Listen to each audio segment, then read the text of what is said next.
بسم اللہ الرحمن الرحیم. السلام علیکم ورحمۃ اللہ وبرکاتہ. الحمد للہ وحدہ والصلاة والسلام علی نبی بعدہ.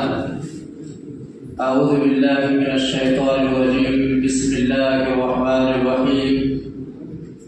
وَلَنَبْلُوَنَّكُمْ بِشَيْءٍ مِّنَ الْخَوْفِ وَالْجُوعِ وَنَقْصٍ مِّنَ الْأَمْوَالِ وَالْأَنفُسِ وَالثَّمَرَاتِ وَبَشِّرِ الصَّابِرِينَ. معزز و معطر اساتذہ کرام، حکم صاحبان اور صدر انجمن، میرے عزیز ساتھیوں اور دوستوں، آج کے اس سالانہ انجمن میں میری تقریر کا عنوان ہے تحریک شہیدین اور مسلمانان ہند پر اس کے اثرات. تحریک، لفظ تحریک عربی زبان سے ماخوذ ہے، جس کا مطلب ہے چلانا، بیدار کرنا یا حرکت دینا.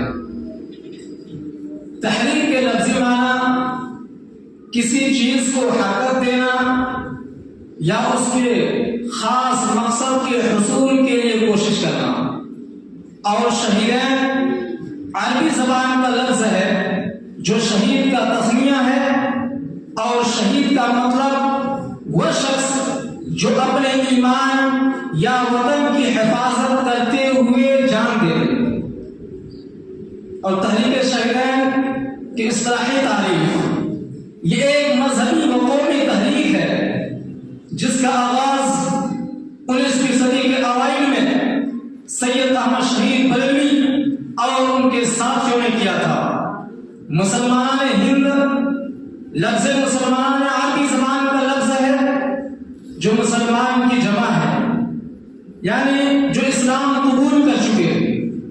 ہند جغرافیائی حوالے سے بر صغیر کی ایک مخصوص سرزمین ہے جو کہ پاکستان، بھارت اور بنگلہ دیش کے علاقوں پر مشتمل ہے. اور تحریک شہیدین کے افراد سے مراد اس تحریک کے ذریعے مسلمان ہند کی مذہبی، ثقافتی، سیاسی اور سماجی زندگی پر پڑنے والے اثرات ہیں. سامعین کرام، آئے ہم اس تحریک کے مختلف پہلوؤں کا جائزہ لیتے ہیں. تحریک شہیدین 19ویں صدی کے اوائل میں بر صغیر میں مسلمانوں کی بیداری اور اصلاح دین کی ایک تحریک تھی. اس وقت مسلمان دینی اعتبار سے زوال پذیر تھے اور ان کے عقائد غیر اسلامی رسومات سے عام ہو چکی تھی. مسلمانوں میں بدعات اور غیر اسلامی رسومات عام ہو چکی تھی جو دین سے دوری اور مغربی اثرات کا نتیجہ تھی.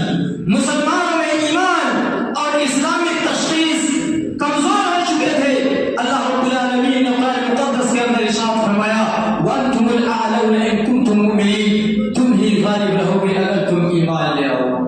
ان حالات کو دیکھ کر مولانا سید احمد شہید بریلوی اور شاہ اسماعیل شہید نے مسلمانوں کو دینی اور فکری بیداری کی طرف راغب کرنے کے لیے تحریک کا آغاز کیا تاکہ اسلام کی اصل تعلیمات کی روشنی میں مسلمانوں کی اصلاح ہو.